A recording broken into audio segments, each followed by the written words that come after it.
sua web Rádio 867, sou da Resistência, apresentando Conexão Roots, no comando sempre ela, Cris Ruth, com a minha participação aqui, bem humilde, JP, e a nossa convidada de hoje, quem é? É Jack Ribas, Jaque Ribas ou Jack Ribas.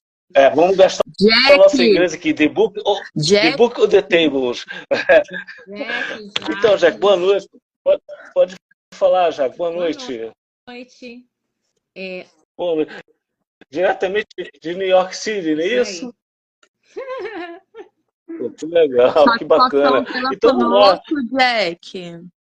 Pô, satisfação toda minha, que desde o primeiro contato ela foi muito gentil, muito atenciosa, viu lá na agenda quando podia fazer, quando não podia, e deu essa data. Muito obrigado, Jack, tá falando sério. Cris, pode começar com as perguntas. Eu vou começar com aquela pergunta de praxe. Ô, Jack, você podia falar quem é você? Porque é fácil a gente falar que você é uma atriz maravilhosa, né? Você faz filosofia também, eu cursou filosofia, mas eu gostaria assim que você se apresentasse. Quem é você? Quem é a Jack? Vixe Maria, difícil. Bom, eu acho que a maioria das pessoas me conhece como cantora. Eu sou cantora há muitos anos já, né? Eu sou cantora desde criança. Comecei cantando na igreja, mas profissionalmente já tem aí uns bons anos, né? Eu sou cantora. No Brasil, eu fiz Raul Gil. Depois eu trabalhei no Altas Horas por 7 anos. Fiz diversos shows, várias bandas, vários projetos de música. Eu também sou atriz, me formei em teatro. Fiz alguns musicais no Brasil. E eu também sou muito entusiasta da leitura, da filosofia, então eu cursei filosofia. Eu gosto muito da história afro-brasileira, da história dos nossos ancestrais em geral. Então eu também estudei muito sobre isso, fiz algumas pesquisas. Cheguei a fazer umas lives aqui na época da pandemia sobre racismo, sobre tudo isso. Mas, grosso modo, acho que as pessoas me conhecem muito mais como cantora.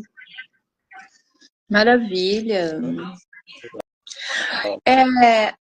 Essa mudança, né? A gente não tem como falar de você sem perguntar dessa mudança, né? Mudar do Brasil para outro lugar, outra cultura, outros modos, como que foi? Olha, eu sempre quis morar fora, aprender um outro idioma, viver outras culturas. Eu sempre quis fazer isso, eu sempre quis explorar um pouco o mundo. Mas eu nunca tive condições financeiras. Eu venho da Zona Leste de São Paulo, a minha família sempre naquela luta ali, né, para pagar uma escola particular, para a gente ter um estudo legal e tal. E quando eu era adolescente, tinha aquela coisa de eu fazer um intercâmbio, mas acabou não rolando. E quando eu fiz um curso de inglês, fiz diversos cursos de inglês no Brasil. E um dia adolescente, eu li um livro da Billie Holiday, que ela falava, que é minha biografia, que ela falava que ela queria mudar da cidade dela para Nova York, que ela queria morar no Harlem. E aí eu fiquei super, super curiosa e eu falei, também quero. Eu amava, né? Amo Billie Holiday. E aí nós somos muito influenciados pela cultura americana, né? Em filmes, em livros, em séries, e todo aquele, né? American Dream. E aí eu vim a primeira vez de férias mesmo, quando finalmente tive condições de tirar um visto, de pagar uma passagem e tal. Isso também com um monte de amigas, né, para ficar mais barato. Aí eu vim a primeira vez e me apaixonei, assim. Me apaixonei pelo cenário musical, me apaixonei pelos musicais da Broadway, me apaixonei porque tem música em toda esquina. E aí eu pensei, quero passar um tempo mais, quero aprender o idioma, quero... Mesmo que imergir, eu sou muito fã da cultura, da música R&B, do soul, do jazz. E Nova York é meio que casa de tudo isso, né? E aí vim uma outra vez, que é 40 dias, fiz inglês, fiz cursos de teatro, de canto, voltei para Altas Horas, depois voltei de novo, fiz um teste aqui para uma empresa, uma companhia de música, aí passei nesse teste. E aí eu fiquei naquela, ai, saio do Brasil, vou, não vou, porque meu trabalho era legal, estava trabalhando com música, estava na TV já há um tempo. E aí eu pensei, cara, se não for agora, não vai ser, né? Porque solteira, nova, os pais estavam bem de saúde, não tinha aquela coisa. Eu tenho 2 irmãos também, então não ia deixar minha família abandonada. E aí eu pensei, ah, eu vou. Aí vim para trabalhar nessa empresa que deu absolutamente tudo errado, mas, mas fiquei, né? Sou brasileira, não desisto nunca. E aí fiquei porque quis encarar o desafio, fiquei porque gosto da cultura musical de Nova York. Não me vejo em outro lugar nos Estados Unidos que não seja Nova York. Nova York é até considerado um país dentro dos Estados Unidos. E é isso, foi uma coisa que eu sempre quis e foi acontecendo aos poucos. E aí eu decidi tentar. Maravilha. O contraste da cultura do Brasil e de Nova York. Você acha que tem muita diferença com relação à arte? Porque no Brasil a gente vê que a arte é marginalizada, né? De certa forma, o artista ele não tem o seu devido valor, não tem reconhecimento. O artista vive às margens da sociedade, praticamente, né? E aí fora, como é visto o artista de uma forma geral? Cara, eu acho que ser artista aqui é encarado como qualquer outra profissão importante, assim, sabe? Quando eu falo que eu sou cantora, que eu sou artista, eu não sinto, eu não sinto uma coisa meio que, é arte. No Brasil eu sentia que, eu ia abrir uma conta no banco, sei lá, eu falava que era cantora, já tinha um olhar meio estranho. Aqui eu falo que eu sou artista como se eu estivesse falando que eu sou, sei lá, empresária. É lógico, né? Como eu não sou uma artista de massa das grandes mídias, eu tenho que sempre explicar as coisas que eu faço e tal, mas é encarado como uma profissão. E principalmente estando dentro de Nova York, que é uma cidade muito artística. A gente tem a Broadway aqui, a gente tem festivais musicais, a gente tem bares com músicas de jazz, de R&B, de MPB, de soul.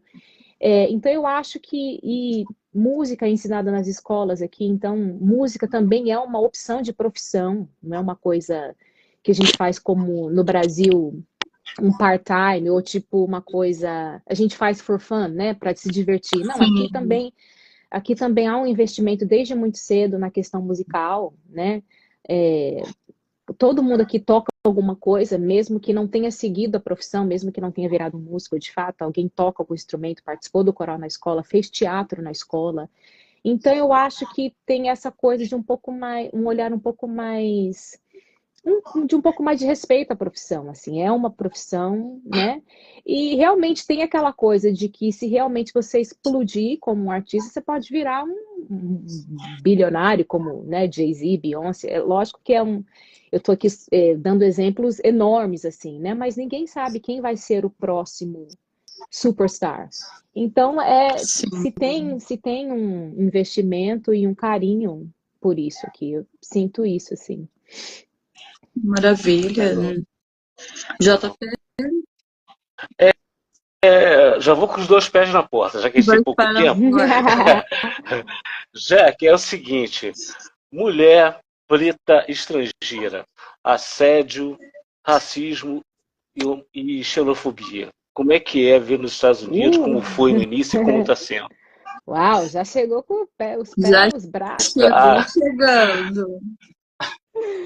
Cara, olha, vamos lá, vamos para a parte de ser mulher. Vou dividir os tópicos aí. Mulher brasileira, sendo imigrante dentro dos Estados Unidos. Tem sempre aquela coisa que quando você fala que é brasileira, tem sempre um olhar, né? Tem sempre um olhar um pouco machista, um olhar um pouco. Eu lembro que no começo, quando eu falava que eu era brasileira, que eu me apresentava e falava e geralmente eles perguntam de onde você tinha sempre um segundo olhar para o meu corpo, era para o meu rosto e depois para o meu corpo, para ver se o corpo condizia, sei lá, com o corpo de brasileira, alguma coisa assim. Sentia que tinha uma coisa assim.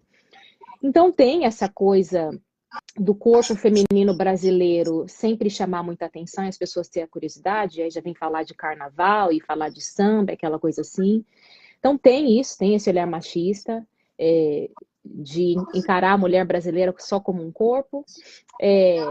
Eu sou uma mulher preta que vim da periferia de São Paulo, mas eu também sou mix, né?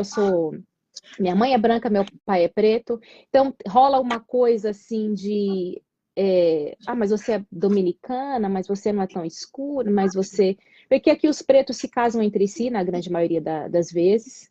Então tem uma certa curiosidade, e uma certa curiosidade de saber, seu pai é preto, sua mãe é branca? Uau, uau. No começo tinha uma certa coisa assim. Eu percebo alguns racismos algumas vezes. Recentemente eu passei por um local de trabalho, mas foi a primeira vez em muitos anos. Mas eu percebo um certo empoderamento do povo preto, que as pessoas pensam assim 2 vezes antes de te destratar. E uma certa postura do povo preto que meio que, opa, aqui não. Eu moro num bairro em Nova York que é predominante latino e preto, então eu percebo as pessoas muito com a cabeça erguida, sabendo o seu lugar, sabendo se posicionar, né? Essa parte. Então eu sinto que tem esse certo empoderamento, não que isso diminua a questão racista, mas que isso dá um certo poder para que aqui não, aqui você não vai me destratar, aqui você não vai me botar no fundo do ônibus. Ô, Jaque, deixa eu te ter uma pergunta, encaixar uma pergunta. Você acha que o ativismo contra o racismo dos pretos aí, ele está mais evoluído do que daqui do Brasil? Eu acho que aqui, historicamente, não que o Brasil não tenha tido, né, a força preta do Brasil também é muito grande, mas acho que aqui, historicamente, anos, né, a gente tem anos de força dos direitos civis, né, que foram lutados ali no sul dos Estados Unidos. Eu acho que tem um histórico maior de mais gente na rua, de mais gente brigando por uma escola para todos, brigando para votar, né, brigando para frequentar os mesmos lugares, né?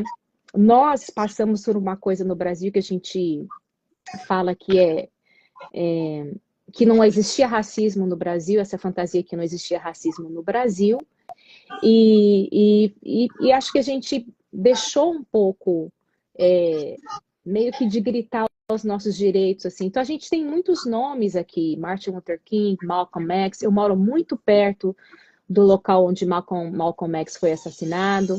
Então, eu acho que hoje em dia o brasileiro, o povo preto brasileiro está muito mais consciente do que é e daquilo que pode ser e que tem que brigar pelos seus direitos.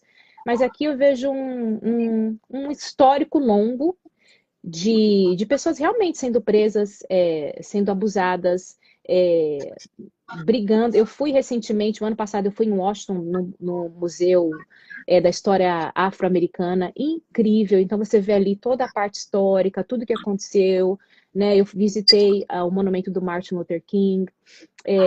Eu acho que a gente criou essa ilusão da democracia racial, que não existe no Brasil. Basta olhar a periferia e basta olhar Jardins, em São Paulo, por exemplo. Né? Nós criamos essa ilusão de democracia racial, que nos calou um pouco, mas acho que hoje em dia o povo preto brasileiro tem ocupado espaço, seja na literatura, seja no cinema, seja nas propagandas. Toda vez estive no Brasil recentemente, toda vez que eu vejo no Brasil, eu nunca vi a quantidade de pretos e pretas em TV. Há 10 anos atrás não era assim. Essa coisa do celular na mão, e se alguém comete o crime do racismo, né, que no Brasil é crime, e isso é divulgado, as pessoas botam a boca para falar. Então a gente chegou num ponto que a gente não está aceitando mais, né, ser menosprezado. Né? Mas aqui a gente tem a história, tem os movimentos civis, e porque aqui realmente existiu um apartheid, realmente existiu até 1968, por exemplo, em cidades do sul, o casamento interracial era proibido. Né? Ocupar o mesmo espaço, beber na mesma fonte de água, ir no mesmo bar era proibido, né?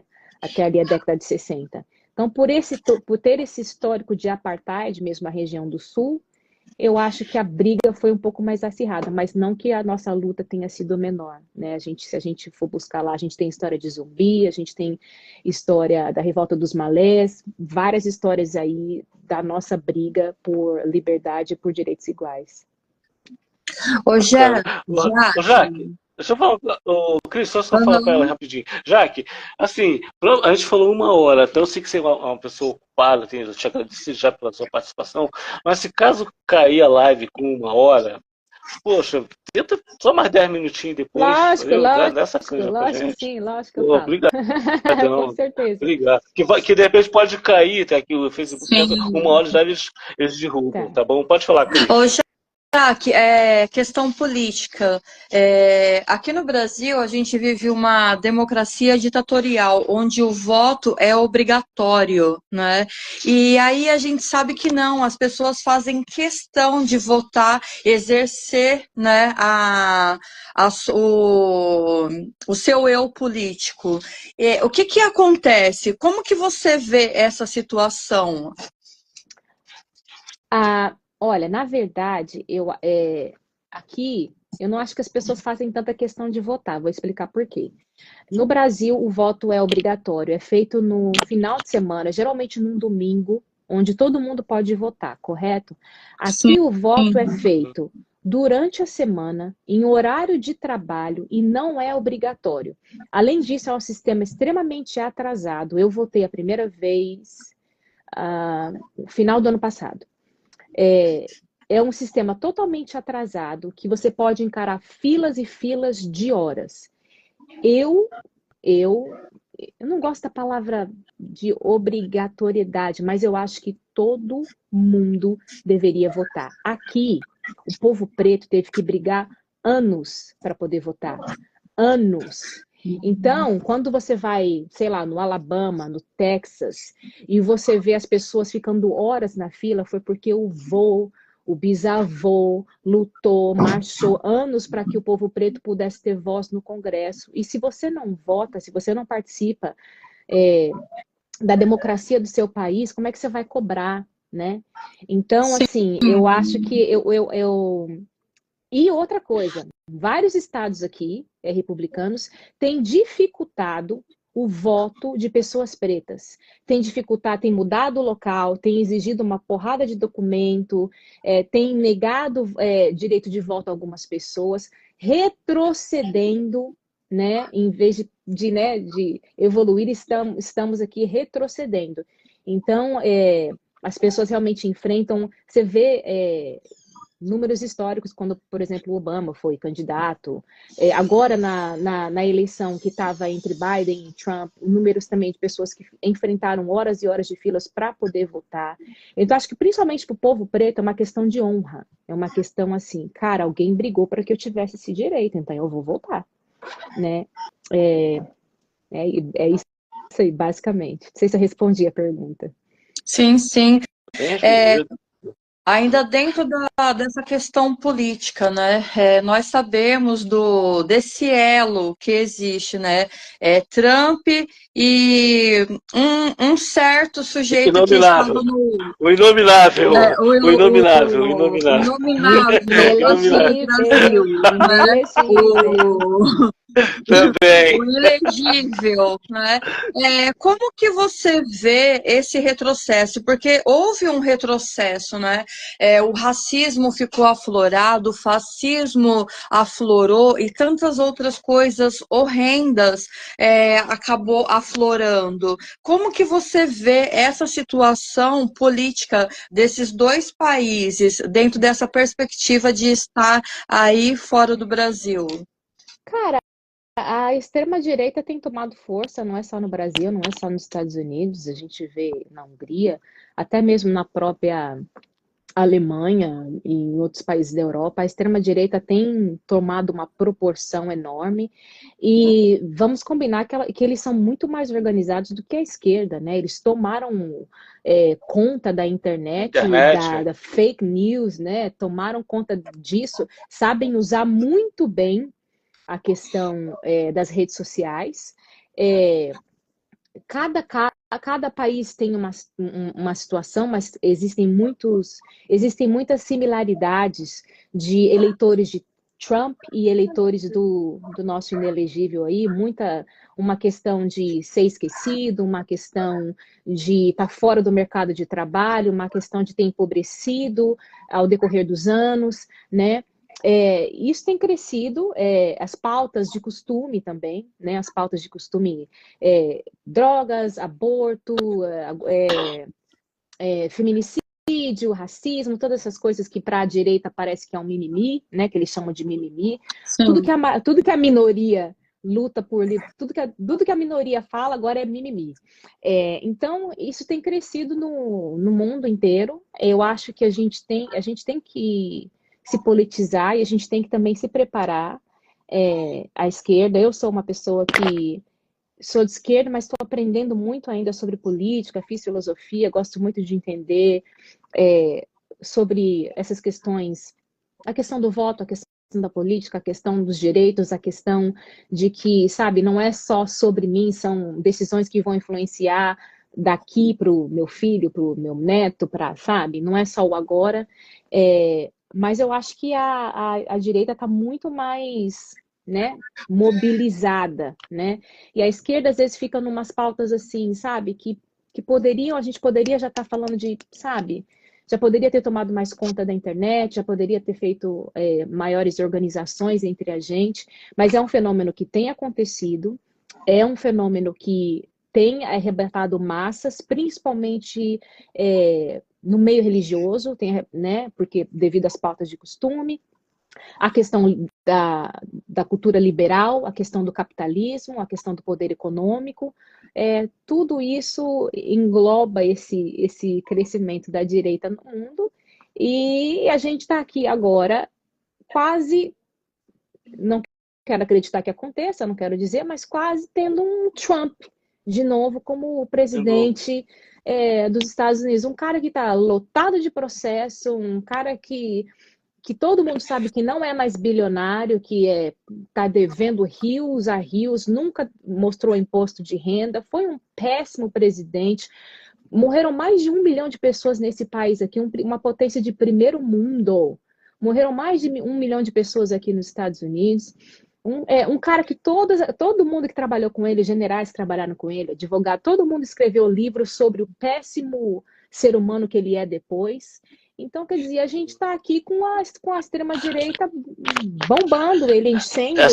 Essas mortes são relacionadas ao Covid, você quer dizer? Mortes relacionadas ao Covid, exatamente. Exatamente. A questão dele ser totalmente contrário ao lockdown, dele ser sendo contrário ao lockdown, sendo que aqui existia uma ajuda financeira para as pessoas ficarem em casa. Né? Quando a gente fala de lockdown num país onde as pessoas, se elas não trabalharem, elas não comem, fica um pouco assim, distante da realidade. Mas aqui houve sim uma ajuda semanal financeira para que as pessoas pudessem ficar em casa. Então, não sei nem o que dizer, que esse ser humano ainda está aí, né? É o único candidato do Partido Republicano com força, né? Aqui no Brasil, a gente vê que 2026 ainda promete muita coisa, né? Os chamados bolsominions, né? Eles estão cada vez mais se agrupando, mais lutando, né? Pelo seu ídolo, pelo seu Messias, né? E como que você vê essa questão, o porquê das massas, né? Em si, tá buscando a direita? O que aconteceu? Esse ódio pela esquerda? Como que você vê essa situação política do povo? Como eu falei, cada país tem uma história diferente, mas se a gente puder resumir, puder falar um pouco disso, eu acho que assim, tem uma relação com as massas no sentido, por exemplo, no sentido de costumes, né? No sentido de família, vamos preservar a família, a questão do aborto, que aqui já estava resolvida, por exemplo, nos Estados Unidos, agora voltou em voga, né? A questão pautas de costume, a questão da família, a questão financeira, principalmente. né? Tem-se a ilusão de que toda vez que a direita está no poder e é extremamente liberal, que a vida das pessoas vai mudar, o que não é verdade. O Trump, por exemplo, ele venceu em estados onde a maioria das pessoas eram não educadas, assim, não tinham uma faculdade e estavam, assim, há muitos anos fora do mercado do trabalho. Fora do mercado de trabalho. Pessoas que anos atrás, mesmo sem um curso universitário, tinham um trabalho bom, ganhavam uma grana legal, conseguiam ter sabe, um status, um carro, até botar os filhos na faculdade. Essas pessoas hoje em dia, pessoas que trabalhavam em Minas, por exemplo, né? Empregos que vão se desatualizando. Tipos de negócios que hoje em dia, devido à tecnologia, devido mesmo ao futuro que está acontecendo, né? As pessoas vão perdendo seus trabalhos e elas vão culpando o governo por falta de trabalho. Aí, de repente, vem um Trump e fala que vai reabrir mina, e fala que vai reabrir fábrica que contamina rio para um caramba, e fala que vai fazer um monte de coisa, que vai trazer um monte de emprego para essas pessoas que foram realmente esquecidas pela esquerda. Nos Estados Unidos falam até que nem existe esquerda, porque é um país tão capitalista que a esquerda aqui é fraquíssima, assim, né? Nem os próprios democratas a gente pode dizer que são uma esquerda forte. Então, tem essa relação financeira de que a questão, por exemplo, e aí a gente pode comparar um pouco com o Brasil, né?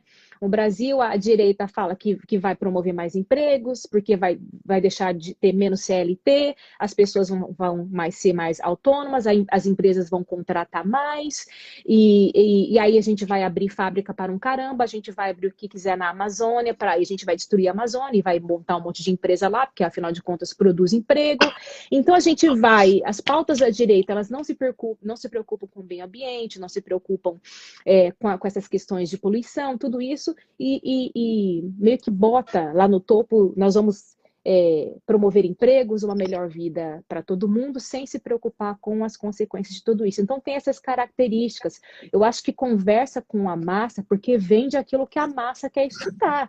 A massa quer dinheiro, a massa quer trabalhar, a massa quer comida no prato, a massa quer família, a massa quer, sei lá, Deus, pátria e família. Tem uma massa que quer isso, entendeu? Então, a direita conversa muito bem com esses grupos que a gente tende a não perceber, principalmente a esquerda tende a não perceber. Esses grupos existem de pessoas que estão desiludidas com o governo. Entra governo, sai governo, entra governo, sai governo, e a vida dela não muda. Aí, de repente, chega alguém com uma varinha de condão e diz que vai mudar tudo sem se preocupar com nenhuma legislação, com consequência, com nada disso. Então, eu acho que é uma conversa, assim, você pode pensar, a direita é liberal para um caramba, né, neoliberal para um caramba. Então, é isso. Aqui tem ainda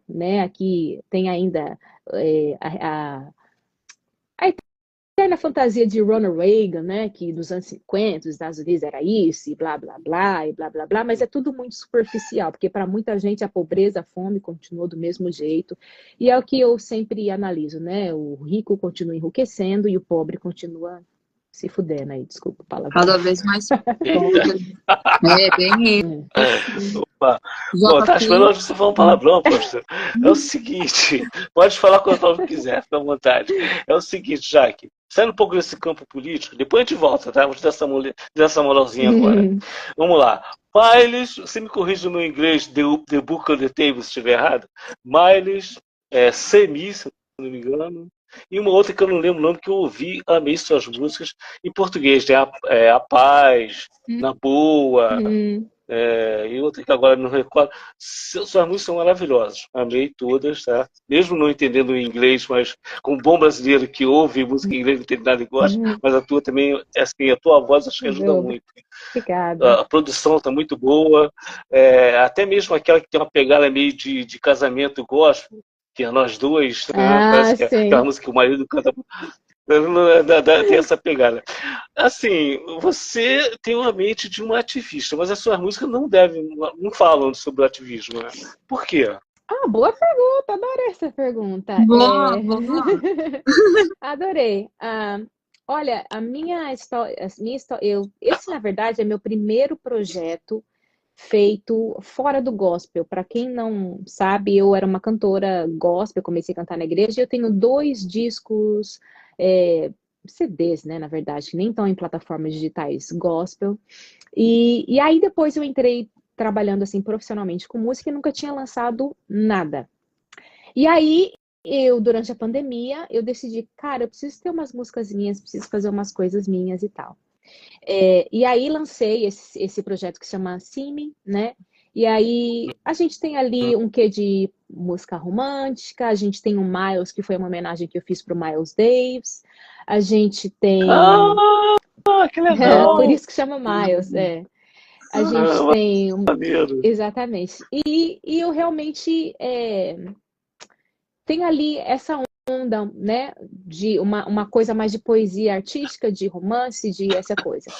Agora, neste exato momento, eu estou gravando um projeto que será todo em português. E ali eu tenho algumas coisas, eu tenho uma música em específico que é totalmente feita para cultura preta, totalmente feita com a minha conexão, com os meus ancestrais. Ali, nesse novo projeto, eu tenho mais coisas assim, numa onda mais ativista, assim. Mas é que eu não me considero uma ativista, eu queria ser, mas eu me considero uma pessoa muito curiosa, que lê muito, que estuda muito sobre essas coisas. E eu boto muita coisa no papel, escrevo... Nossa, eu lembro dela no Pedra Viva, adorei o Pedra Viva! Pedra Viva era uma igreja ali em Santa Cruz, que era uma igreja que só tocava black gospel. E agora... Eita! E agora eu tô nessa pegada de escrever coisas que são mais relacionadas a... eu tenho uma música que é feita para mulher preta, eu tenho uma música que fala sobre a escravidão no Brasil, eu tenho eu tenho coisas românticas, obviamente, né, que a gente... O romance, a poesia está sempre presente na vida do artista, mas eu tenho coisas que estão mais nessa onda que você me perguntou.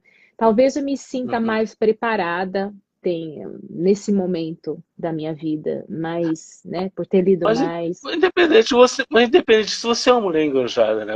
Eu vi uma postagem tua chamando para reflexão o caso de homens pretos bem-sucedidos que sofrem racismo, né? Você citou LeBron James, você citou seu Jorge, né? Então isso mostra a sua consciência, você não é uma pessoa totalmente ufanista, né, nessa questão. Isso é bacana, eu acho interessante. Agora, uma coisa que eu queria perguntar para você, você saiu fora da curva, né? Que você era gospel, pai é pastor, se não me engano, é isso? Pai é pastor? Sim. E aí vem você, votar na esquerda, falar de preconceito racial e essas coisas todas. Aliás, você teve problema com a galera evangélica que foi massivamente eleitora do Bozo? Olha, querido! Vamos entrar nessa seara agora, Jesus. Olha, eu tenho grande parte da minha família por parte de mãe, que é bolsonarista, principalmente devido a essa questão de pautas de costumes, né? Se eles pudessem enxergar que aquele ser humano não tem nada a ver, não tem nada a ver com religião, nada a ver com nada, mas não enxergam, né? Nada a ver, mas não enxergam. Mas eu tenho consciência de classe, eu sei aonde nasci, eu sei a rua que cresci, Perfeito. eu sei quem é meu pai, eu sei de onde ele saiu, eu sei que ele é um homem preto, eu sei que a minha mãe é uma mulher branca que sempre foi pobre na vida. Eu leio, né? Eu vejo as coisas, eu já sofri racismo, eu estudei em escola particular, eu sei as diferenças, então não tem, assim, eu não tenho como eu ser da zona leste de São Paulo e demorar quase 3 horas para chegar no centro da cidade e ser de direita, não rola, não tem. Eu sei, entendeu? Então, não entendo. Não, esse fenômeno já pegou geral, porque a gente tem rap de direita, a gente tem Rastafari de direita, a gente tem a classe que não entende, como assim? Como assim? Para o mundo que eu quero descer. Peraí, gente. Não, peraí. né, Ah, eu sou da quebrada, cara. Não Ô, tem ô, como. Não. ô, Jaque, eu quero te perguntar uma coisa. De repente, vai que, né, você consegue, né? Pelo fato de você ter da família, né? De uma família religiosa, né? Onde que intitularam que ele é um Messias? De onde que saiu isso? Vai ver que é o nome que tá ali, Jair Messias. Já, é a é, única. é Deve Messias ser tá no porque tem um nome. nome ali, né? Mas olha, é porque a esquerda fica às vezes com umas pautas. Não sei nem se é a esquerda, cara, porque pauta de minoria é importante, mas o que acontece? É Sim, tudo marketing, é marketing, porque ele sabe, marketing. a população cristã no Brasil é grande, é enorme, seja católica, seja evangélica, seja espírita, é uma população enorme. Ele soube capturar essas massas. Aquele cara nunca foi evangélico, nunca foi cristão, não deve saber Uhum. absolutamente nada. A esposa, mais ou menos, entendeu? Não quero julgar, mas assim, vende a história, ele vendeu a história de Deus, pátria e família. Mas entre E vender a concordo. história de Deus, pátria e família e ter alguma relação com Deus, tem um caminhão de distância Sim, aí. É só você olhar para a vida é, é, privada do cara. E em relação. A maioria das igrejas.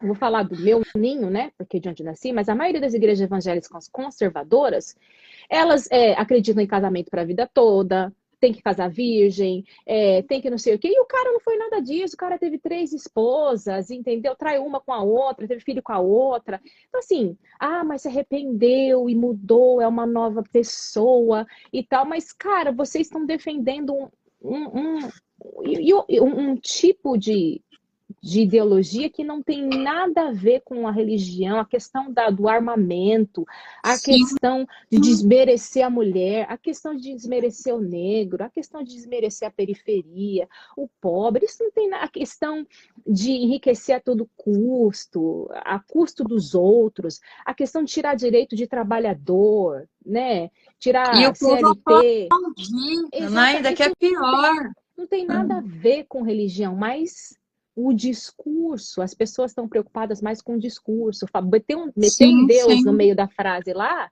causou um efeito. Ninguém se aprofunda É mais. verdade. Ninguém se aprofunda Sim. mais no Gosto. conteúdo. Você mete uma frase de efeito lá. O Trump, a mesma coisa. Quando houve a passeata aqui, Black Lives Matter, em Washington, D.C., o Trump saiu da Casa Branca, botou um monte de policial para acabar com o protesto. O Trump saiu da Casa Branca, foi para frente de uma igreja e pegou uma Bíblia, que dizem as más Meu línguas que a Deus. Bíblia estava até de ponta cabeça. Dizem as más línguas. Sabe Igualzinho, Eu não assim? duvido, não. igualzinho. Então, tipo assim, é a figura bonita. Todo mundo quer Sim, ver isso, mas não tem essência, não tem compromisso, não tem sim. absolutamente nada. Quer ver uma cristã foda que tá aí? A Marina.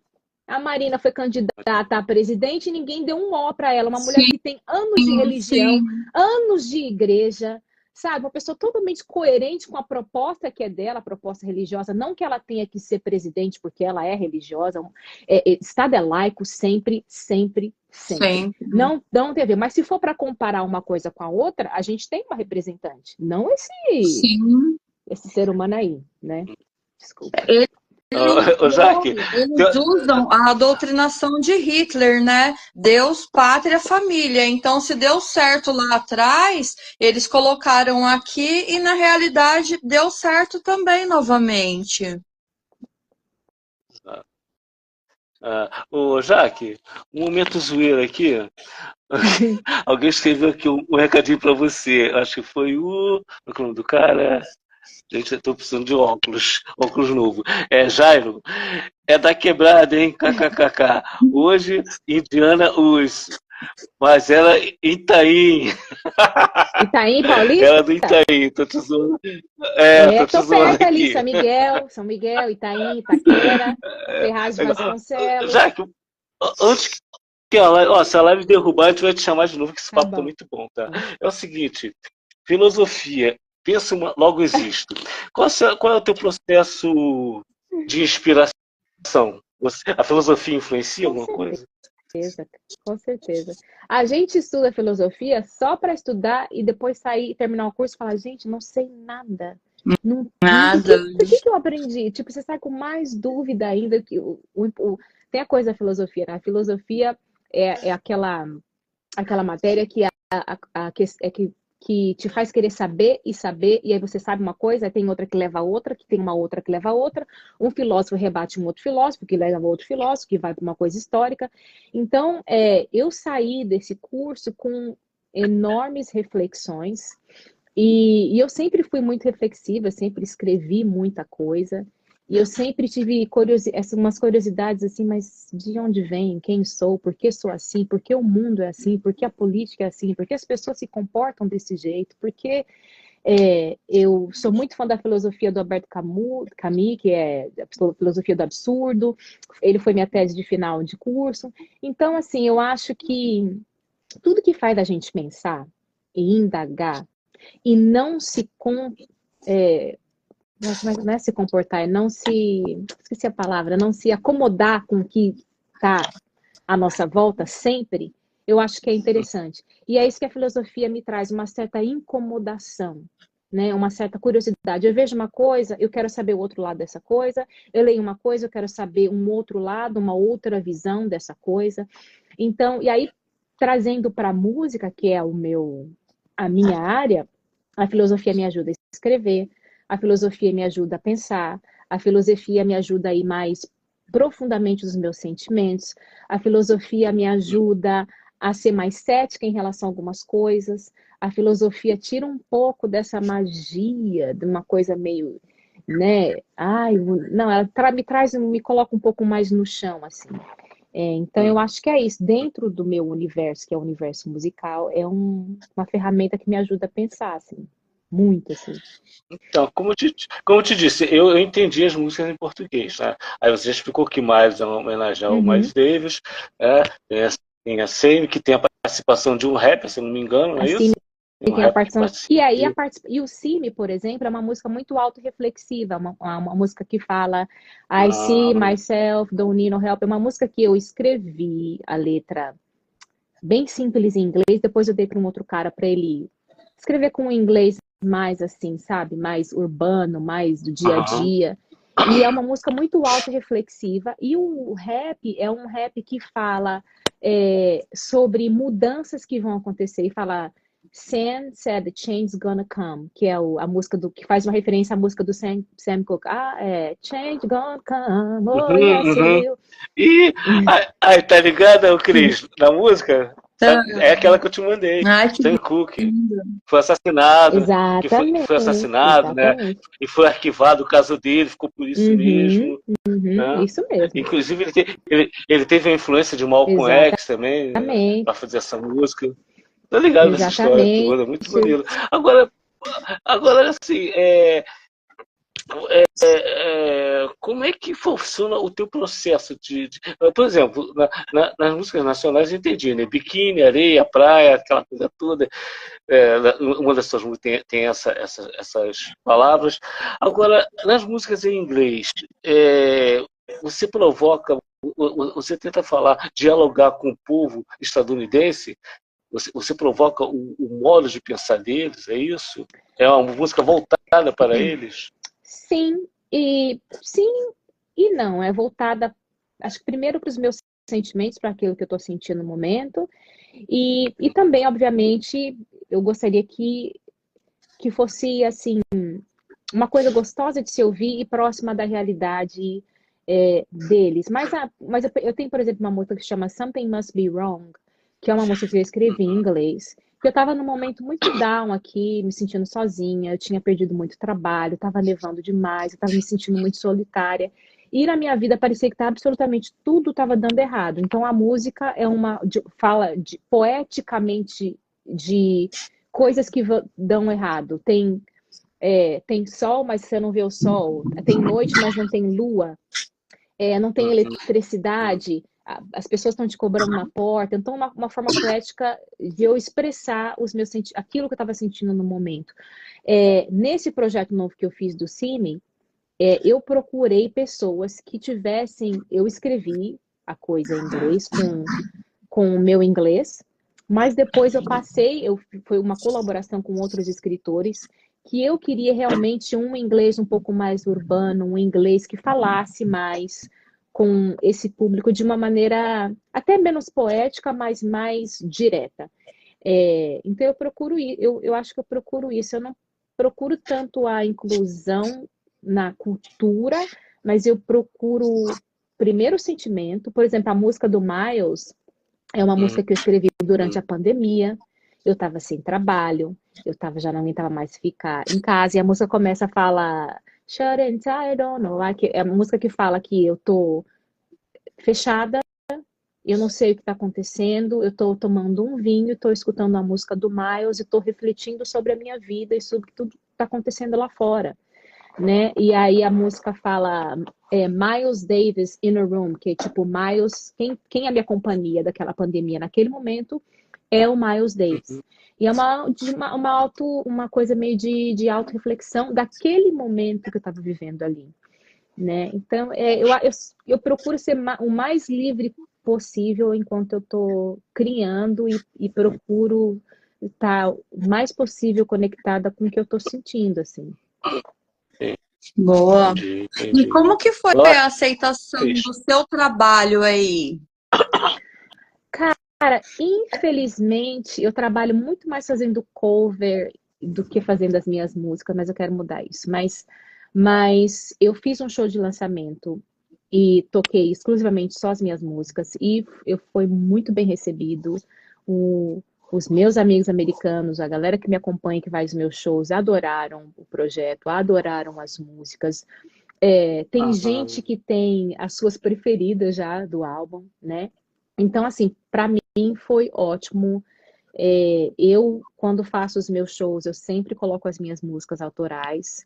Então, infelizmente, eu ainda trabalho muito fazendo cover, cantando muitas coisas de outras pessoas. Eu trabalho com uma companhia que eu tenho que fazer shows e tenho que cantar coisas de outras pessoas. Mas eu não tenho, assim, sabe, eu não tenho grana para poder fazer um projeto explodir, eu não tenho essa grana de mídia para botar música em rádio e blá, blá. Eu não tenho isso, sabe? Eu faço porque eu gosto, eu faço porque eu amo, eu faço música porque tá dentro de mim, né? Eu escutei uma entrevista do Miles Davis, inclusive, que o cara perguntou para ele, se ninguém ouvisse sua música, você ainda ia fazer música? Ele ia. Mas por quê? Porque música sou eu, tá dentro de mim, é o que eu penso, é o que eu vivo, é o que eu como, é o que eu... E é isso, assim, eu queria ser uma médica bem-sucedida, milionária, mas não sou uma cantora. Ô, Jaque, e de escutar vê aí, Cristal. Aquela Mônica. Jack, poderia contar mais sobre suas inspirações? Elas estão me inspirando. A Mônica é uma amiga minha, professora também da Zona Leste, maravilhosa. A gente debate muito sobre política, sobre história, sobre filosofia. Olha, as minhas inspirações são variadas. Como eu disse, eu comecei a cantar na igreja, então eu tenho muita inspiração do gospel, né? Até o jeito que eu canto, a minha própria voz, aquilo que eu faço com a voz, tem muita coisa de igreja dentro da minha voz, né? Que era o que eu mais escutava. Eu tenho influência da música brasileira, obviamente, né? Eu sou brasileira, amo, o meu favorito é Djavan, Forever and Ever. Amo o Djavan, amo o Gil, amo Caetano. Chico, para mim, queria escrever como ele, não escreva, mas, né, eu tenho o Chico, aí aqui eu tenho Billie Holiday, que eu não conheço pessoa que...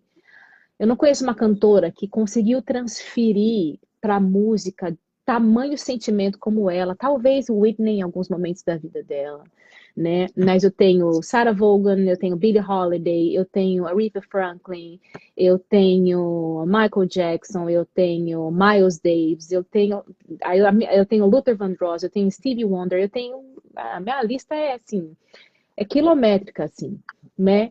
E são pessoas que tiveram não só uma coisa musical genial, né? O Stevie Wonder toca desde, sei lá, dos 4 anos de idade, né? A Ada James, por exemplo, ela era uma mulher negra pobre que veio aqui por Harlem e ela ia dançar no concurso aqui do Amateur Night, que existe até hoje no Harlem, e de repente ela viu que as dançarinas que estavam indo na frente dela dançavam muito, ela decidiu cantar. A mulher nunca estudou música. E a gente fica aqui, os músicos hoje estão aqui tentando decifrar os esquetes que ela fazia, porque ela era foda, assim, sabe? Então ela é uma inspiração. Então, eu tenho uma relação muito íntima com cantores e músicos que conseguem transferir para a arte toda a sua história. Eu consigo entender a história da Billie Holiday, da Etta James, do Louis Armstrong. Eu consigo entender a vida deles na primeira nota que eles cantam. E eu acho que hoje, infelizmente, a gente está perdendo um pouco disso. A gente está deixando tudo muito mais comercial, tudo mais o que a galera quer ouvir. Nada contra a música que é só para dançar, que é só para se divertir, também adoro. Mas a gente está perdendo um pouco dessa essência de que quando você escuta a primeira nota, a primeira acorde ali, a pessoa começa a dar a voz dela conta uma história. A voz da Billie Holiday conta uma história. A voz do Louis Armstrong conta uma história, né? Aí também vem todo o ativismo por trás disso e tal e tal, né? Tem uma história interessante. Não, desculpa, pode falar. Tem uma história interessante. Eu ia só falar. É interessante o que eu vi. Eu ia só falar da música Strange Fruit da Billie Holiday, que rendeu a ela tempo de cadeia, né? A música Strange Fruit é uma música que fala sobre o lynching nos Estados Unidos, né? Sobre os corpos de homens pretos amarrados em árvores depois de serem espancados por homens brancos nos Estados Unidos, coisa que ela presenciou. E é uma música que ela tinha sido proibida de cantar nos bares de jazz que ela fazia, mas ela, porque era uma música totalmente política, ela insistia em cantar a música Strange Fruit, e ela, quando cantava aquela música, ela pedia para que bebidas não fossem servidas, que barulho não houvesse, que, tipo assim, só o barulho do seu respirar, para ela cantar aquela música, concentração. E ela, quando cantava aquela música, ela falava que ela lembrava do pai dela, que morreu. O pai dela teve ela quando ele tinha 16 anos, que morreu depois de ter vindo da guerra. Ele teve uma infecção na garganta, porque lá na guerra soltaram um pó químico, e ele morreu porque nenhum hospital branco quis receber ele para tratar. E quando finalmente acharam um hospital preto, ele já estava na beira da morte, e ele morreu. E ela, toda vez que cantava essa música Strange Fruit, ela lembrava do pai. Então, quer dizer, essa relação de intimidade com a música que eu acho foda. Mas que até eu sou viciada em floreio, em gente que canta assim, que parece que brinca com a voz, eu adoro tudo isso porque eu sou uma cantora que gosta de R&B. Mas essa intimidade de vida com a música, eu acho assim, o diferencial. É só uma observação, você citou uma galera aí boa, você não citou a Nina Simone. Tudo bem, vou perdoar. Não, ela tá na lista. É porque a minha lista... Nossa, a Nina Simone, pelo amor de Deus, né? Ela tá na lista, que a minha lista é enorme. A Nina Simone, ela saiu daqui, ela mandou todo mundo pra casa do caramba quando mataram o Martin Luther King. Ela falou, ela foi pra África. Meu, ela é ativista, é outra também, que com a voz contava uma história. É outra também. Eu tenho o pôster dela. Agora, você nessa do campo das artistas, fala pra mim, como é que é disputar o mercado do entretenimento com os artistas nativos, locais? Cara, olha, fácil não, mas é desafiador. Olha, eu vou falar para você que quando eu mudei para cá, e eu sendo uma cantora que sempre cantou no Brasil, infelizmente, eu digo infelizmente porque a nossa música brasileira... Eu queria que você falasse da música que você fez que mais marcou você. Alô. Voltou. Agora eu não tô vendo ninguém, nem ouvindo. Jaque. Não, agora eu tô vendo a Jaque, tô vendo a Jaque com o cabelão Manila aí. Tá bom, não sou bonito, então tá bom. Tô te poupando. Jaque, então vamos continuar. Como é que é a questão de você disputar o mercado do entretenimento com Então, quando artistas eu vim pra cá, nativos? eu pensei assim, né? Nossa, que viagem a minha. Porque eu gosto de cantar R&B, eu gosto de cantar a coisa que os caras ensinam, né? Eu gosto de cantar a escola dos caras. É, e aí eu comecei a fazer muita música brasileira, graças a Deus, né? Tive uma conexão forte com a música brasileira, comecei a fazer muito bossa nova, mas assim, com o meu jeitinho, meio gospel, né? Que não tem como sair de mim, de R&B. Mas comecei a fazer muita bossa nova, comecei a fazer R&B em bossa nova, comecei a fazer essas coisas. E aí, de repente, comecei a fazer as coisas mais em inglês, quando o inglês já estava um pouco mais seguro. E aí, de repente, eu comecei a chamar a atenção mais fazendo coisas americanas e do que a própria bossa nova. Mas eu trabalho junto com a comunidade brasileira, faço show em comunidades brasileiras, canto música brasileira.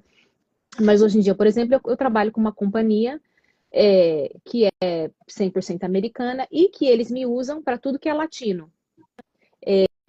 Tipo. Eu tô me ouvindo. Não, melhorou. Melhorou. Então, quando coisa é em espanhol, quando é bossa nova, quando é tudo isso, sou eu que faço tudo isso. E eu tenho um diferencial, eu acho, que não digo que é melhor ou pior, é só uma coisa diferente, de que eu canto em mais de um idioma. Então não tem essa muita coisa de eu com os nativos. Porque geralmente quando me contratam para fazer coisas do R&B, mas também para fazer a bossa nova, mas também para fazer a música em português, mas também para cantar em espanhol. Então eu acabo abrindo o meu leque de oportunidades. E é isso, eu não senti, na verdade, nenhum. Chegou uma brasileira aqui querendo ser. Não, eu não senti. Na verdade, eu senti uma abertura e um abraço de carinho de todos os nativos aqui. Eu não tenho nada para falar. Tipo, Maravilha.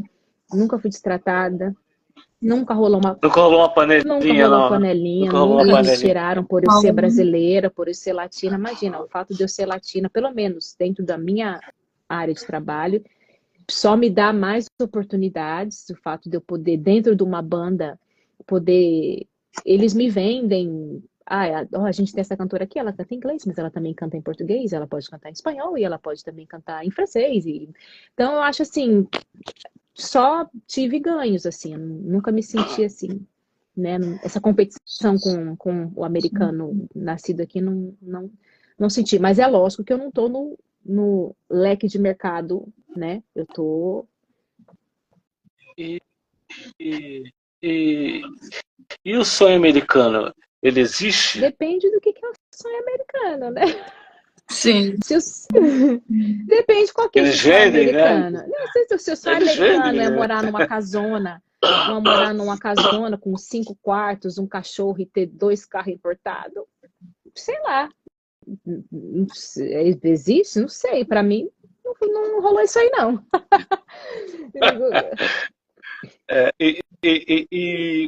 E o capitalismo aí, como é que é? É aquele capitalismo cruel que a gente conhece? É a Meca, né? Estou aqui na Meca. Sou de esquerda, mas estou aqui na Meca do capitalista. Nova Consumismo, York, né? Um né? Com consumismo certeza. exacerbado. Tem outra coisa também que eu queria te perguntar. Isso. Consumismo exacerbado. Bem essa pegada mesmo. Pode Eu contar, queria que Cris, que eu você agora esqueci a pergunta. falasse Eu lembrei. qual dos seus trabalhos que mais te marcou, tanto no Brasil como aí em Nova York. Você diz de shows, de eventos, essas coisas que eu cantei? Cara, no Brasil eu tenho muitos momentos marcantes aqui. Eu não consigo te dizer um. Porque quando eu entrei. Altas Horas foi quando eu entrei para o Altas Horas, primeiro que foi um sonho maravilhoso. Eu só tenho coisas boas para falar do Altas Horas. né? Você sendo musicista no Brasil, e a gente falou isso aqui no começo da live, né? Você ser musicista no Brasil, você ter um salário, você ter plano de saúde, você ter, sabe, uma dignidade, ter uma conta no banco, ter um dinheiro para viajar, entendeu? É um nível muito, muito legal de vida, assim, que eu nunca imaginei sendo moradora da periferia de São Paulo, trabalhando com música. Além disso, tem o fato de eu ter feito show com Gilberto Gil, com Lenine, ter ensaiado com Lincoln Olivetti, ter feito projeto com Lincoln Olivetti, ter cantado com João Donato. Ah, a lista corre, assim, ter feito um especial na Bahia Tim Maia e ter feito vocais para todos, uma porrada de cantor baiano. Ter viajado o Brasil com a banda Altas Horas, fazendo eventos para a Globo. Então, eu não consigo enumerar eu consigo enumerar 7 anos de muito aprendizado, de muita coisa maravilhosa, assim, que aconteceu, né? E aqui... Eu tô rindo aqui. Eu tô rindo aqui porque quando você aparecia no Altas Horas, já, pobre fogo, né, cara? Eu te conhecia do Facebook, né? A gente já era amigo do Facebook. E eu falei, é minha amiga! Ok. Foi um acontecimento. A primeira vez que eu apareci no Altas Horas foi um acontecimento lá em São Miguel. Que isso? A gente ficou em casa lá, meus amigos, abri a caixa de Altas Horas, era bem tarde, né? 11h30, meia-noite, lá o povo, lá, ó, meus amigos da periferia, ó, todo mundo sentado lá no sofá assistindo Altas Horas, imagina. E aqui nos Estados Unidos, aqui eu também não consigo também te enumerar eu consigo dizer de momentos muito marcantes. Por exemplo, eu fiz um festival aqui cantando Bossa Nova e eu fui citada no New York Times, uma crítica boa, né? Então, quer dizer, pô, cara, nunca nem pensei nisso daí, né? Hoje eu trabalho com uma companhia que faz eventos para grandes personalidades. Então eu já cantei em estádio, eu cantei para a inauguração do governador. E esse último evento, Jaque? E esse último evento Pois do Museu entendeu? de História Natural? Eu fui lá, essa banda é uma banda que tem uma história de mais de 30 anos aqui em Nova York, que eu trabalho. E aí me chama, hoje a gente foi num número pequeno, a banda tem 12 pessoas, a gente foi no número de 6. E das cantoras, de todas as cantoras, são outras 2 cantoras. Eles me escolheram para eu fazer esse evento da HBO, que foi dessa nova série, que vai chamar O Regime, com a Kate, esqueci o nome dela, a do Titanic, a mulher do Titanic. Jack Rose, Esqueci você o nome da boba. pessoa. Kate, esqueci. Anyway, mas assim, e foi maravilhoso. Eu cantei, foi super legal. E eu já cantei no aniversário da Hillary Clinton, com Bill Clinton lá também, com essa banda. Então, assim, são experiências e momentos que eu nunca, na minha mente periférica, mulher preta da ZL, imaginar uma coisa dessa, né?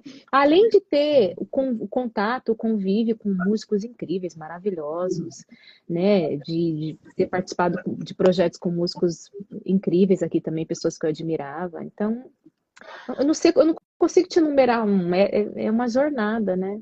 Maravilha. Sei lá.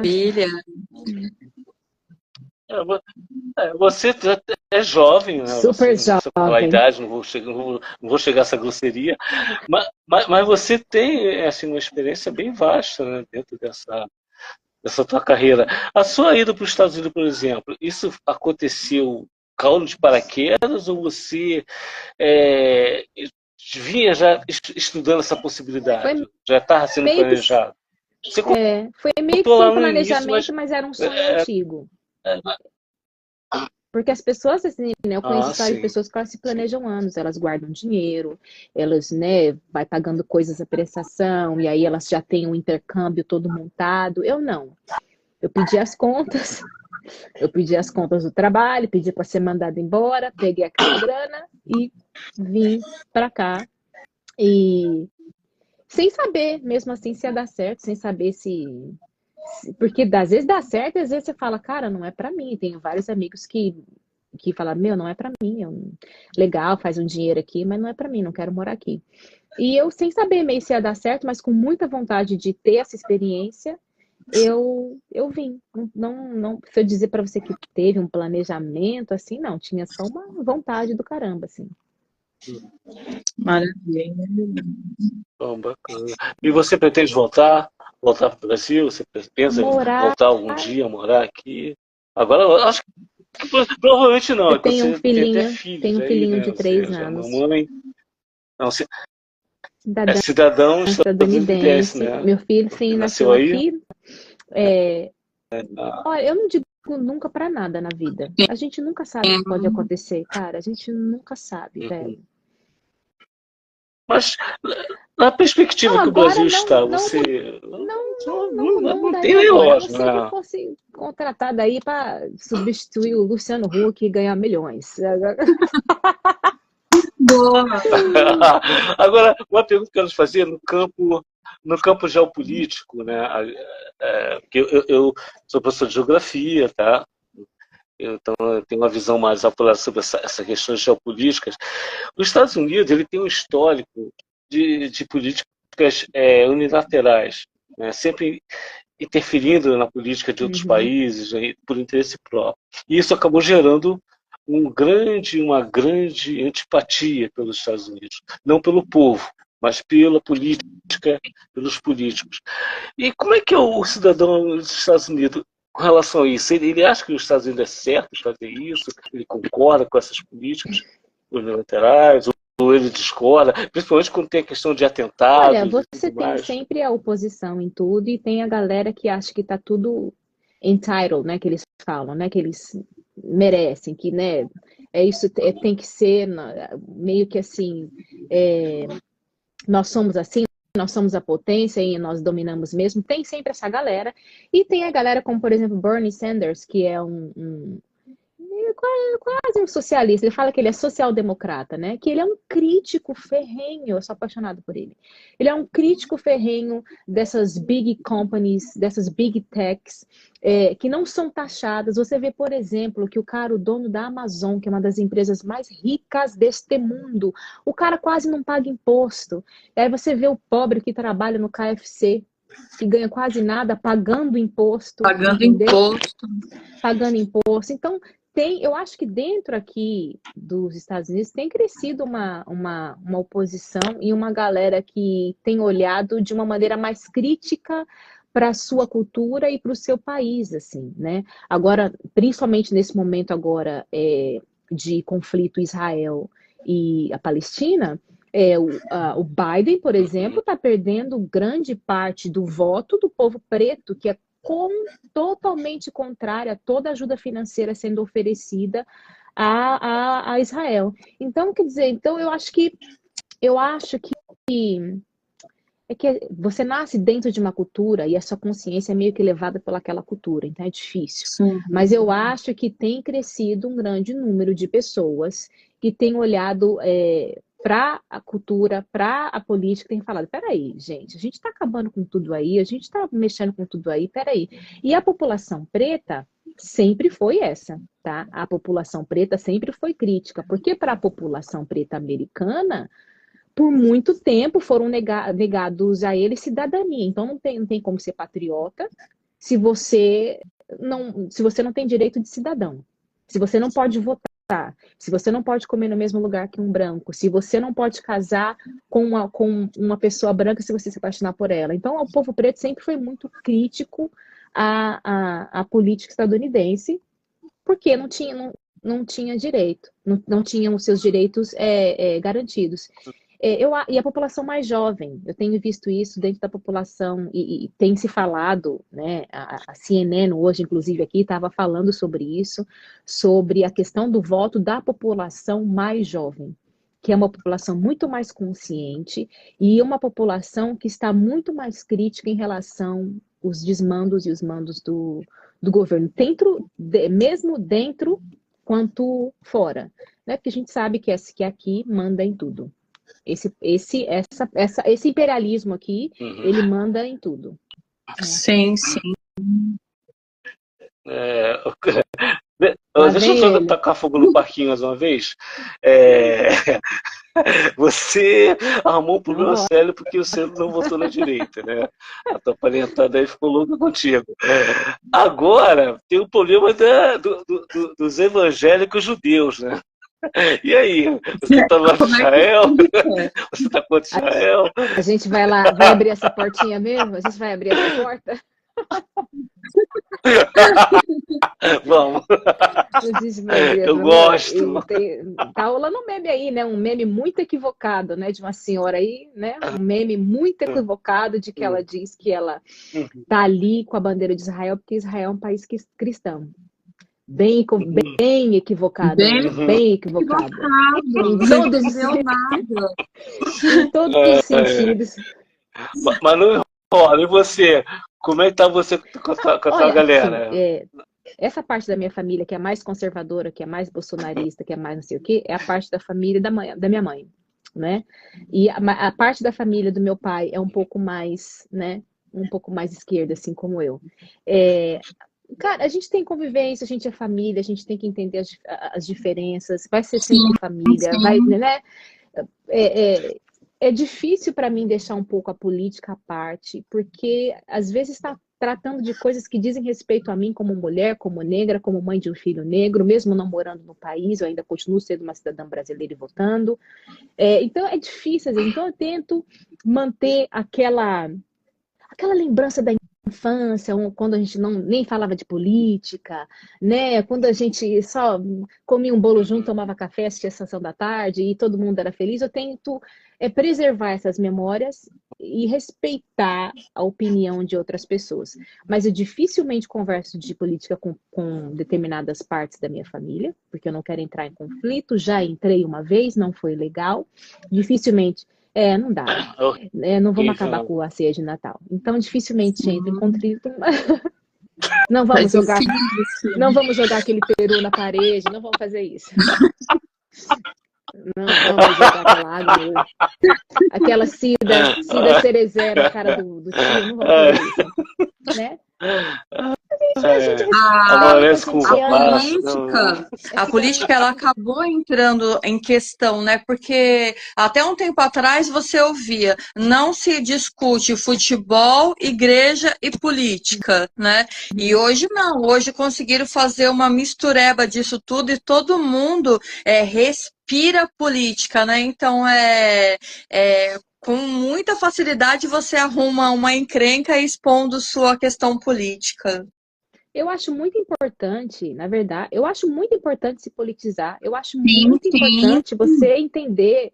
A gente não vive fora da polis. Eu acho muito importante. Mas também a gente tem que se politizar, não é pelo WhatsApp, cara, não é pelo vídeo do YouTube, não é pela corrente que o seu tio mandou, para aquele vídeo fake news do caramba.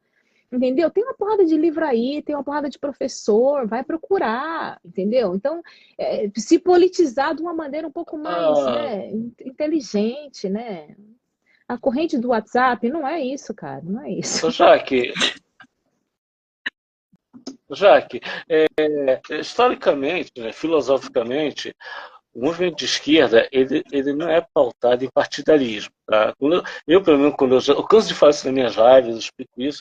Eu sou esquerda, mas eu me refiro à esquerda histórica e filosófica, aquela da qual, quando houve aquele barato louco lá na França, na Revolução, os caras fizeram uma assembleia onde a galera que sentou à esquerda eram os pobres, eram os empregados, eram os artesãos, eram os artistas em geral. Né? Essa era a galera de esquerda. Então é essa esquerda que eu me refiro. Eu não falo de esquerda partidarista, eu não falo. Não é isso. Embora eu vote na esquerda, porque não tem por que eu votar na direita. Jamais eu vou votar na direita. Porém, a gente viu aqui no Brasil, eu não sei se aí nos Estados Unidos foi a mesma coisa, a galera da arte se voltando para a direita. E com muita força. Indo contra tudo aquilo que a esquerda representa. Que a direita ela não valoriza. Esse pensamento que você disse aí, que aqui no Brasil a galera não respeita o artista, isso parte da direita. Porque esse artista é esse vagabundo. Tá entendendo? Então, Como é que você entende? Como é que você enxerga isso, cara? O artista Eu que acho. se volta para a direita. Não que ele não tenha direito, né, de fazer isso, mas como explica isso? Você sendo um artista, como você vê Eu isso? reduzo ao total a ignorância. Não tem outra coisa. Não adianta rebuscar aqui para falar, mas é a ignorância, é falta de uma consciência de classe. E quando eu digo classe, eu digo não só a classe social, mas a consciência da sua classe dentro da sua vida. Você é um artista, então você faz parte da classe artística. Né? Então, uma total falta de consciência assim mesmo, assim, e um empobrecimento intelectual e um empobrecimento da sua arte na questão de que você vê a arte só como uma coisa financeira, você quer enriquecer, você quer ser milionário, aí você quer cobrar milhões para cantar numa cidadezinha desse tamanho do interior de São Paulo, você quer cobrar 30 milhões para cantar lá numa cidade desse tamanho, Opa! e você quer enriquecer. E que se dane, que aquela cidade não tem vacina, que aquela cidade não tem caderno, não tem carteira para as crianças, você quer 18 milhões de reais para cantar lá, e a prefeitura vai ter que te pagar 18 milhões de reais.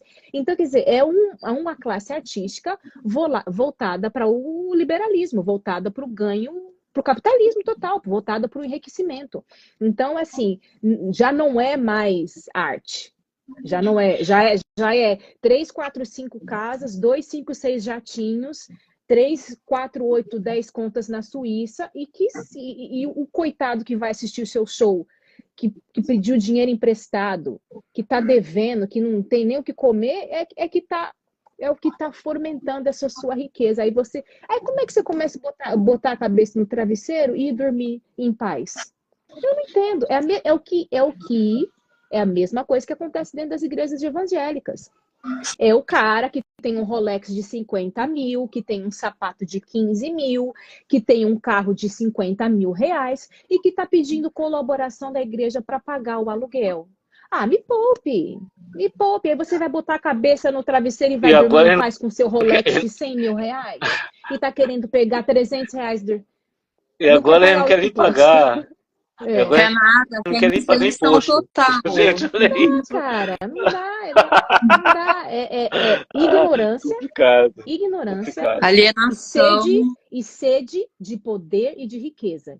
E tudo isso agora. Sim. É tudo isso. É uma competição para quem posta mais, quem tem mais dinheiro, quem tem mais carro importado, é isso. É uma competição. E o povo deixou de ser arte. alienado vai atrás deles, né? De igual o inseto buscando luz. Hoje eu vi uma publicação, né, da comunidade LGBT+, né, em apoio a certos candidatos, né, que são a favor da cura gay. Aí não dá para mim também. Aí não dá para mim. Aí eu né? viro. olhei e falei assim, oxe, como assim?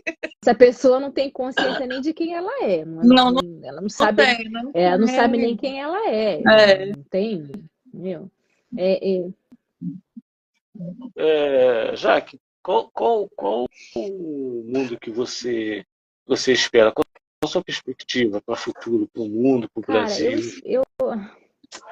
Eu espero que a gente possa virar cada vez mais uma sociedade mais justa, cara, mas é tão difícil pensar nisso, porque o tempo inteiro é vendido pra gente que ter é ser. Você tem que ter para ser, né? O tempo inteiro é vendido pra gente, você tem que ter, tem que ter, tem que ter. A custo de quê? A custo do trabalho de quê? A custo da escravização de quem? A custo da destruição de quantos países? Né? A Tesla do Elon Musk que vai roubar cobalto lá de país da África. A custo de quê? Né? A gente tem... Eu sou meio cética, assim, porque a gente tem anos de história aí de imperialismo, as grandes potências destruíram, né, partes da América Latina, África. Tem um livro que que eu li, assim, passando mal, chorando, que as veias abertas da América Latina, tipo assim, a destruição, exatamente, a Eduardo destruição Galeano. que foi feita dentro da América Latina para que o imperialismo pudesse ser o que é hoje. Porque agora as pessoas, às vezes a gente esquece de fazer as perguntas certas. Ah, mas Londres é bem melhor. A Europa é bem melhor, muito mais desenvolvido. Os Estados Unidos, a custo de quê? Por que que é? São anos, anos de exploração do outro. Eu gostaria que a gente vivesse numa sociedade muito mais socialista, cara, onde, entendeu? Onde a gente pudesse, sabe, que as pessoas não tivessem que matar, morrer para comer, para viver, para que toda essa coisa de status, né? Uma hora a gente vive como se não houvesse amanhã. Os recursos que o capitalismo tira da terra, uma hora vão acabar, tá? Em nome do capital, a gente está destruindo o nosso meio ambiente, destruindo a terra, poluindo, trazendo doenças para a população, em nome de um capital, né? Então, assim, aí, às vezes eu tento assim, que mundo que eu vou deixar para o meu filho? Que mundo que o filho do meu filho vai ter, né? Mas parece uma coisa meio assim, muito utópica da minha parte, achar que a sociedade vai começar a olhar para o lado e falar, pô, fulano... Ih, eu tenho 3 carros na garagem aqui, o fulano tá dormindo na rua. O que eu vou fazer? É meio utópico achar, né, que o rico, que o bilionário, né, que aquela pessoa é o herdeiro, que nunca teve que fazer um culto na vida, vai um dia olhar para si e falar, olha, acho que eu preciso aí, né, dividir mais a minha fortuna. Eu estava lendo uma coisa hoje que São Paulo tem mais de 900 mil imóveis abandonados. E a gente tem mais de 80 mil pessoas em situação de rua. Se a gente botasse essas pessoas em situações de rua em imóveis abandonados em São Paulo, quer dizer, o rico prefere ter o seu imóvel abandonado, apodrecendo, do que botar uma pessoa em situação de rua que às vezes poderia mudar a vida, sair das drogas, arrumar um trabalho, criar uma família. Não, não, não. É meu, é herdeiro, eu tive, eu comprei e não divido com ninguém. A gente vive num mundo que é plural e que a gente tem que conviver com outros seres humanos de cabeças, ideologias e formas de vida diferentes. Então, por isso que eu falo que às vezes é uma coisa meio utópica minha, mas eu gostaria que a gente vivesse num mundo mais justo, né? Um mundo mais justo. Eu venho da periferia de São Paulo, eu sei a diferença da rua Coquimbo, que a vida inteira foi de barro e depois de um tempo teve asfalto. Eu sei a diferença dessa rua, como eu sei a diferença dos Jardins, que já andei lá também, né? E eu sei o custo de vida, eu sei quem está trabalhando lá no Jardim, no shopping limpando, é a fulano que mora lá na Zona Leste, que demora 2 horas e meia para chegar no trabalho. Ainda tendo que ouvir desaforo, ganhando um salário miserável e tendo que fazer das tripas coração para ajustar as contas do mês, né? Para pagar as contas do mês, né? Eu tenho muito sonho, eu tenho um sonho que todo mundo tenha propriedade, que não exista mais aluguel, eu tenho um sonho de que as pessoas possam ter 3 refeições ao dia, eu tenho um sonho que a gente possa viver de uma maneira mais justa, mais harmoniosa, que a educação seja valorizada, né, que a filosofia, que é uma coisa que faz a gente pensar, seja valorizada, né, que as pessoas saiam das suas escolas já com algum tipo de profissão, que a gente tenha uma comunidade pungente, que um ajude o outro, que essa competição que é devastadora que a gente tem, o ser humano tem entre si, de quem tem mais, quem pode mais, quem compra mais, né?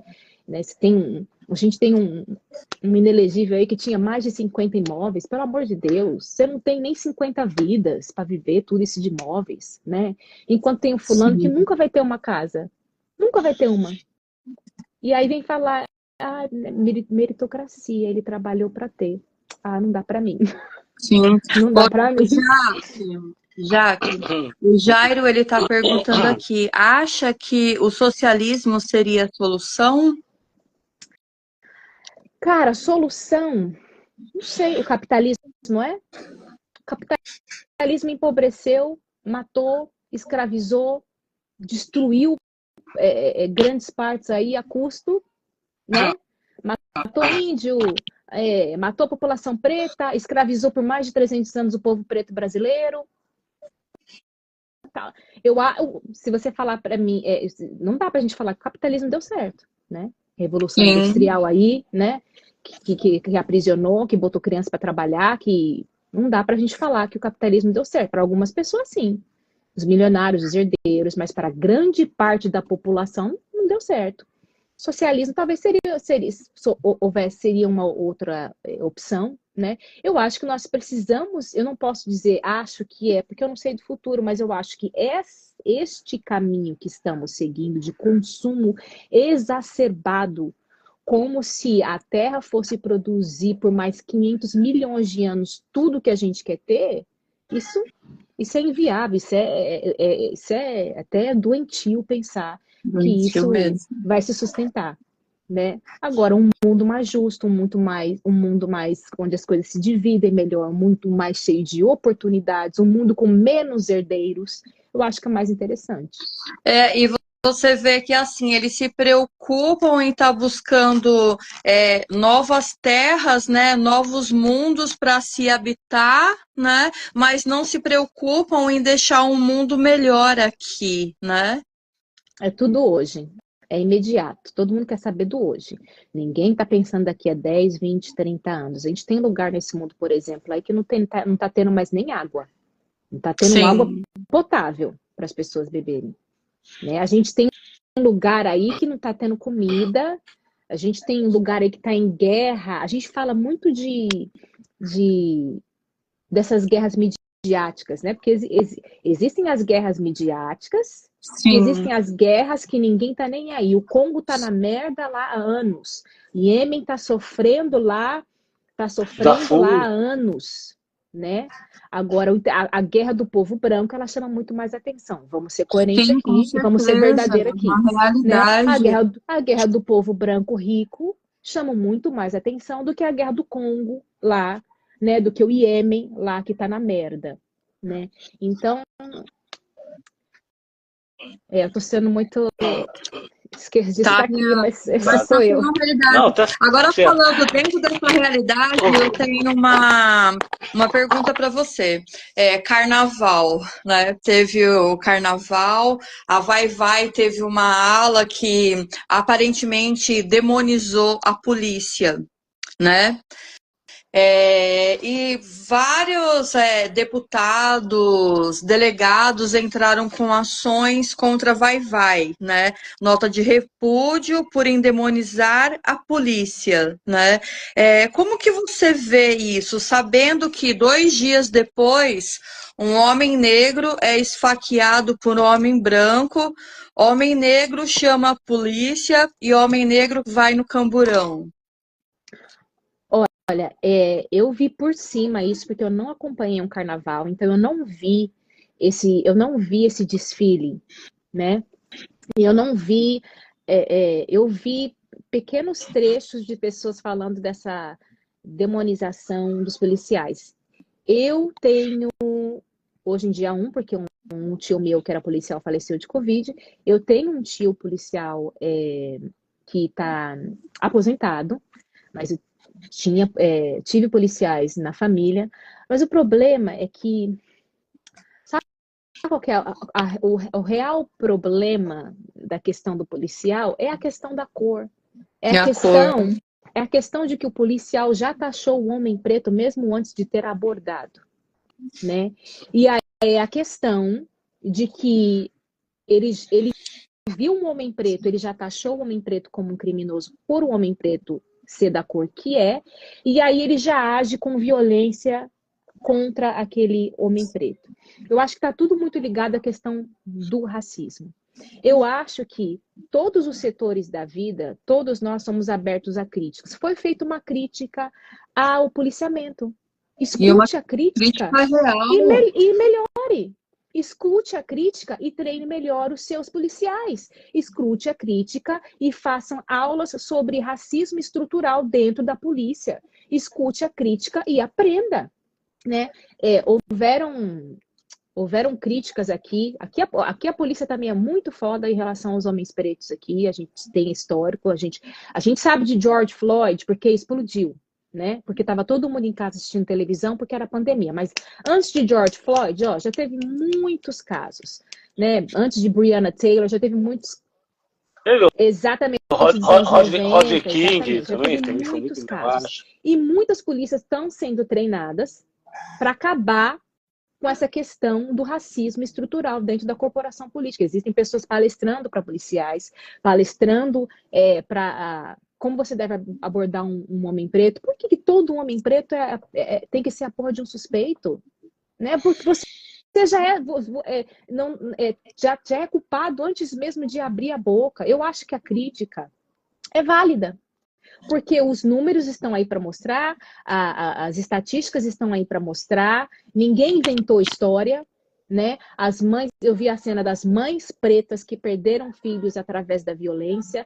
Isso é tudo estatística. Os números, contra números, não há refutação. Os números estão aí para mostrar. Sim. Escute a crítica, não é demonização. Escute a crítica e melhore como instituição. Esse. Escute a crítica e contrate um monte de professor aí de história, um monte de gente que fala sobre ser antirracista e mude a corporação. Perfeito, perfeito. Tem mais perguntas, JP? Pô, Cris, tem, mas vamos liberar nossa convidada, que já está batendo mais 40 minutos. Só mais a conversa está muito boa. Encerrar, faz tua pergunta aí. qual mensagem que você daria para a galera que tem vontade de se aventurar a sair fora do país, né, do nosso país, e ir para os Estados Unidos ou qualquer outro país em prol da carreira? Cara, eu sou muito a favor, acho que quando a gente vai envelhecendo, vai passando o tempo, a gente vai percebendo que a vida é uma só e ela é curta. E eu sou muito a favor das pessoas fazerem loucuras por sonhos, assim, sabe? Eu sou muito a favor das pessoas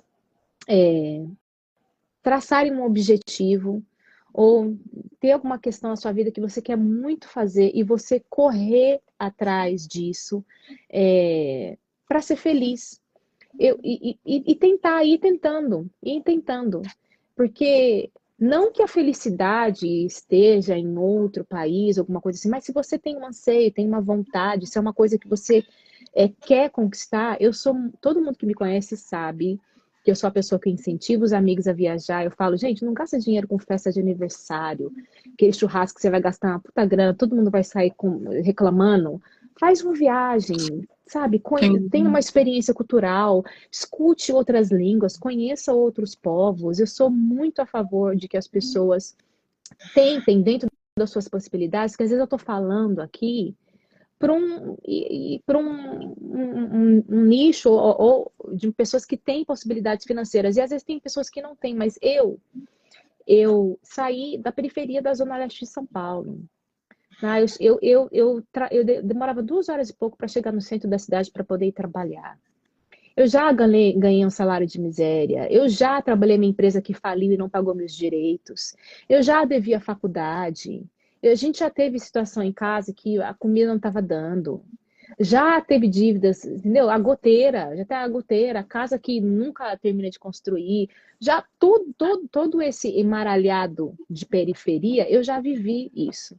E tô aqui. Não significa que todo mundo vai chegar aqui ou todo mundo tem que chegar aqui. Mas você tem um sonho de ter, sei lá, ter a sua manicure, ser cabeleireira, sei lá, conhecer o Paraguai, conhecer a Bolívia. Pelo menos tente. Não, eu tenho muito medo do se. Se eu tivesse. Se eu tivesse. Eu tenho muito medo desses arrependimentos de coisas que eu poderia pelo menos ter tentado. Existem coisas na minha vida que eu gostaria muito de ter feito e não vou fazer porque eu não vou ter condições, tempo, dinheiro, vida, muitas coisas. Mas as que eu pude, eu meio que vou fazendo assim. A gente da periferia, a gente não tem escolha, tem que meter a cabeça. Ninguém vai pagar. A gente não ninguém vai pagar. A gente não é herdeiro. Não vai aparecer uma conta, um dinheiro misterioso no banco pra gente. A gente não tem tio rico. A gente não tem Cara, é o trabalho, é a gente suando, é pegando a condução lotada, juntando aquela graninha, se der, reunindo os amigos para fazer uma vaquinha e correr atrás. A gente não tem patrocínio. Perfeito. Bacana. Então, o Jaque, antes de te agradecer e despedir, faz suas considerações finais, né, respeito da nossa live. O que mais você quiser Olha, pode falar? me chamar bem, me chamar sempre. Adorei essa live. Foi a live mais, Maravilha. foi a live Que bom. mais diferente que eu já fiz, porque geralmente as lives que eu faço, tudo que eu faço, as pessoas ficam voltadas muito mais à questão musical, porque eu canto. Então fica mais assim, canta uma música, fala da carreira e tal. E aqui eu pude falar de filosofia, de política, pude meter o pau em quem eu quero meter, entendeu? Pude falar que eu sou de. Falei meu, falei meu bom Esse é o palavrão, espaço. meti o pau na direita, sou de esquerda, então falei tudo isso aqui e ainda dei um incentivo para a galera sonhar e lutar. E aí, né, muito obrigada pelo convite. Primeiramente, muito obrigada pelo convite. Eu espero que vocês cresçam bastante nesse projeto, que essa plataforma cresça e que vocês deem mais voz a diferentes tipos de pessoas, mas principalmente nós, né, que eu ainda me considero da minoria, porque ainda sou mulher preta e ainda periférica, mesmo morando aqui, a periferia nunca saiu de mim, né? Eu sou ainda aquela pessoa que faz as contas para contar as coisas, que guarda dinheiro, que tem medo de ficar pobre, não tem porquê, porque para a gente descer é só um escorregão. Então, né? Não sou herdeira. Então, eu gostaria de agradecer muito a oportunidade, adorei o papo, adorei falar de política, adorei poder mostrar mais esse meu lado.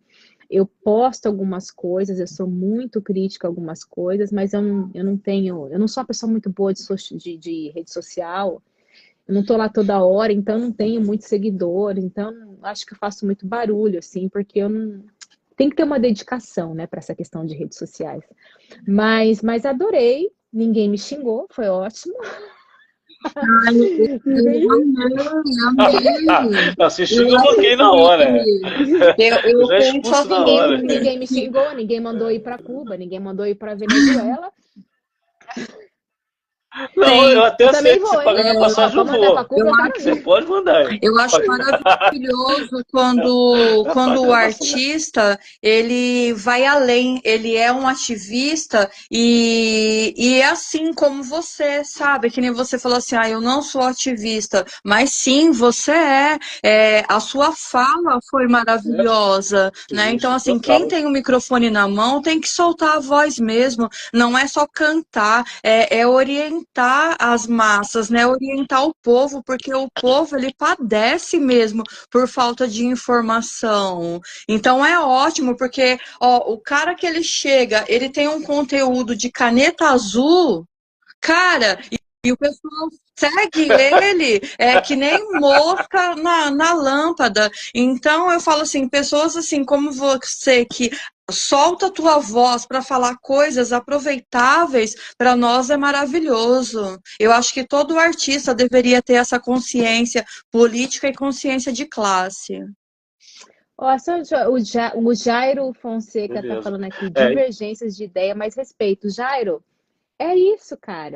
É isso. É isso.